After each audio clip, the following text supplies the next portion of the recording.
I'd say we at times are short 3 on any given day, and that's been off and on consistent over several years. Saving the world from the 2010 meltdown. I've always enjoyed it. I like doing hands-on work. I'd rather go out there, work hard, and instead of sitting in front of a computer. The future's in their hands. Will they be ready? CH Straight Talk starts now.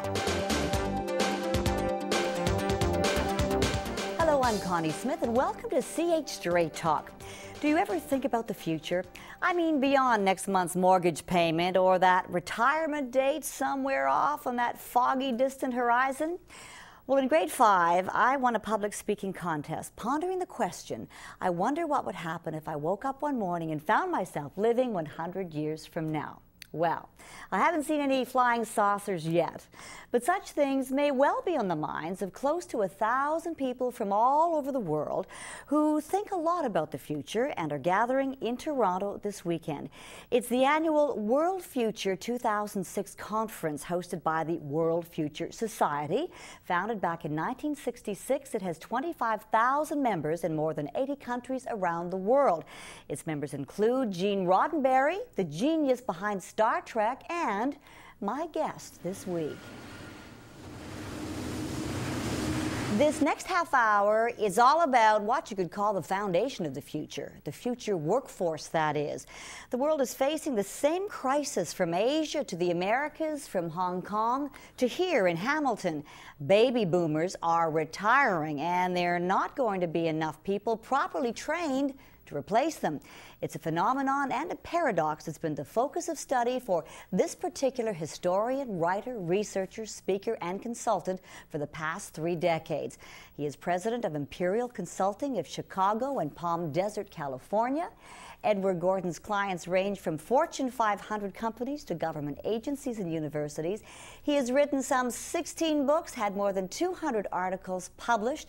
His latest book is entitled The 2010 Meltdown: Solving the Impending Jobs Crisis. This September, he'll be a keynote speaker at Future Force Halton's first ever Future Force Summit. Today, though, we welcome Edward Gordon to CH Straight Talk. Hello, Edward, and welcome to Hamilton. Thank you. The theme of this conference is creating global strategies for humanity's future. That's a pretty lofty subject. And the issue really is worldwide. I think that's something that people in Canada, the United States, and other countries don't really understand. That for the first time, we have 2 big forces coinciding. First, so many people are going to retire over the next 15 to 20 years. The U.S. at 79 million people. Here in Canada, you have up to 1/3 of the workforce will retire. And who is going to replace that when you have a smaller cadre of Generation X and Y coming in behind them?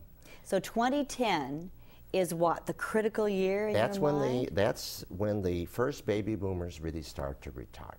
That's why 2010 is chosen as that critical date, because so many of them will start then drawing on retirement and government pension schemes. And at the same time, the other issue is, do we have the next generation prepared for this tech world that we baby boomers have helped to create? And I unfortunately have to tell you is that we don't. We just don't have a large enough proportion of people prepared for many of the advanced technologies and also some of the more traditional trade areas, plumbers, carpenters, electricians, that we need in order to keep this society running. Our schools aren't training our kids properly. I mean, we hear that the curriculum isn't working. I know here in Canada and Ontario there's problems with dropout levels, math courses that are too hard, and yet the boards of education seem to be working with the community, with employers to try to map out future job needs, but is it not enough? Well, the point is, you mentioned that I am a historian, and that is true. And one thing that you need to understand is that the schools we have today were designed for the 20th century, when we had many relatively high-paying, low-skill jobs. So that when we were in school, there were many students who graduated from high school who really didn't read that well. And there was about the same proportionality of people who would start college that would graduate, only about 27%. So that really hasn't changed any. So the schools were designed for a different era, an era before the computer, before globalization. And the culture now has changed. The technology culture, the business culture has to change with families and their view of what their children need to do to be successful. You know, I talk to many parents and educators, and they tell me the same thing. Their students say, I just want the same old job my mother and father had. Can't happen. And just don't teach me anymore. And that simply isn't going to work anymore. They're going to need to know more. It's scary for young people today. Yes. Knowing that it's so different from what their parents did. But we know how to do it. If we have the will, the individual will in terms of what priorities families think, and the collective will in our societies, whether it's here in this area, Halton, or it's in other parts of Canada. The question is, what are your priorities as a family, as a community, as a business, as a government? If we expect to be the technological leaders of the 21st century, we have to face the fact that the greater proportion of our populations are going to have to be what I call smart people. Gold-collar workers. Gold-collar workers, that's right. Okay, define a gold-collar worker. Well, a gold-collar worker is someone who has a good, very good liberal arts education in terms of being able to read, write, and speak well. And at the same time, they have developed some technical specialty that is going to require a 1-year certificate, a 2-year degree, or maybe a 4-year degree from a university or college. The problem is we have some young people following this path, but not enough. A lot of folks don't see these technical careers as the sexy careers of the future. But the money is going to be there. Let's take nursing as an example. I just read the other day how one community is now building an apartment building project to sell to nurses condos at half price just to attract a nurse. And the starting salary is $64,000 a year for a nurse in that community. I'll predict that by 2015 here in this area of Canada, you will have nurses earning $150,000 to $180,000 Canadian a year because of the chronic shortage of nurses that will exist. So will the market not adjust itself automatically? No, not automatically. It will adjust itself painfully, and it will adjust itself over time. The question is, do you really want healthcare rationing? Do you really want to go to the airport and not be able to fly because there won't be enough mechanics to fix the planes? And this is a global phenomenon. This is true in Europe, this is true in North America, in Japan, even in China.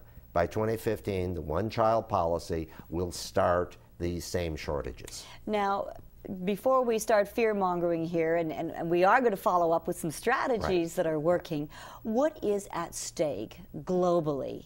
What are the implications here? Well, if the workforce shrinks, as it's set to do in many countries, and you do not have enough skilled people to keep the technologies running of a modern global society, the economy will shrink, which means you can have significant economic downturns. We're talking recessions, depressions. Well, I don't want to use that word, but I think you can have significant local, regional turndowns, such as here in Canada. I'm sure many of your viewers know about in Alberta, the oil shale, great for Canada. Guess what? Not enough technical people. So now they're going to bid up wages and try to bring in people from Indonesia and other parts of the globe. A terrible job shortage across the board in Calgary, for example. That's right. But in these tech industries, where you're going to need to be well educated, plus have specialty training, every student in Canada today that's in school needs a post-secondary education component. And I just said job shortage, a worker shortage in Calgary. Yeah. By far That's right. not a job shortage at all. When we come back, the movement to bring education and employers together to think long-term in short-term, bottom-line oriented present day. Something on the mind of the new CEO of Stelco right now, Rodney Mott. This is a voluntary buyout program. Salaried workers are getting a year's pay to leave if they choose to leave. Hourly workers